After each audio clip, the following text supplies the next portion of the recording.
Yes, nkwaniriza gwe na followinga. Nawe gwe ni subscribinga nonyiga ne kade nti wakola kyamaanyi okubanga wa subscribinga nonyiga kade. Eno bagita Faadi TV yuki. Abali mu ggwanga lya Saudi Arabia mbatumideko nembebaza nembagamba nti mwakola kyamaanyi okubanga mugi followinga.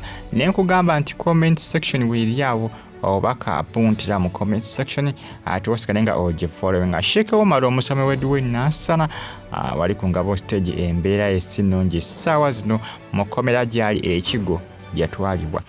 Ebintu byengedde okubanga bitabuka ku side ye olw'ensonga nti nno aho yasibibwa emirembe tafuna mirembe ky'amazima. Current situation eri essaawa zino eriwo bitundu bye mu Komera ly'ekigo eraga nti ono bayaga ti baliiridde okubanga bakola ki okubanga munnange bamuwa bbeeyu. Omusango gwalumulumiza musango gwagiza kubanga akabasanya omwana. Omusango ogwo munene boy wange, omusango ogwo munene. Bagamba nti omwana gali agala kubanga akabasanya nti omwana ali tanneetuuka.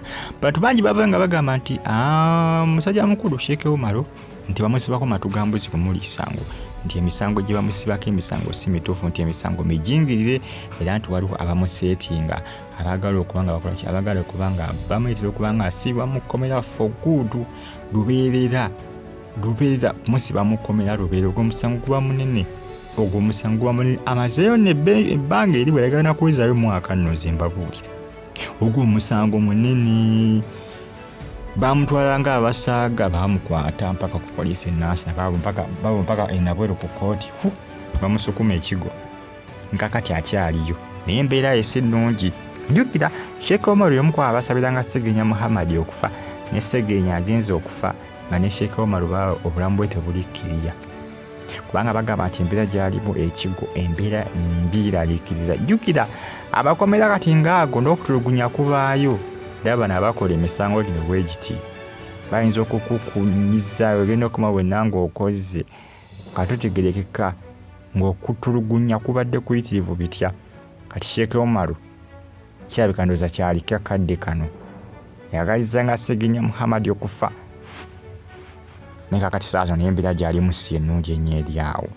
Bagita Faadi TV gimwongere okubanga munfollowinga.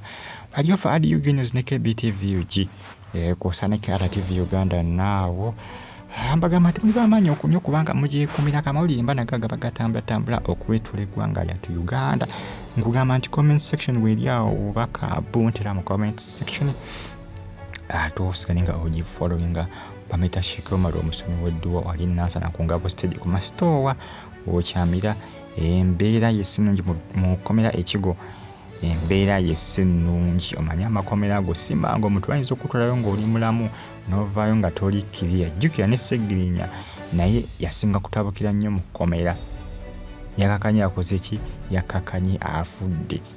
Amakomera ago si malungi ebiseesinga eri obulamu bw'abantu abamu kubanga eryamu bamukona ebirwadde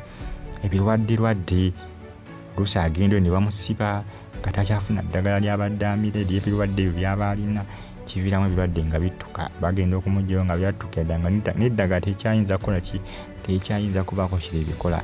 Kati kikiri ne wa musajja mukulu amanyikiddwa nga Shiek Umar omusomo w'edduwa.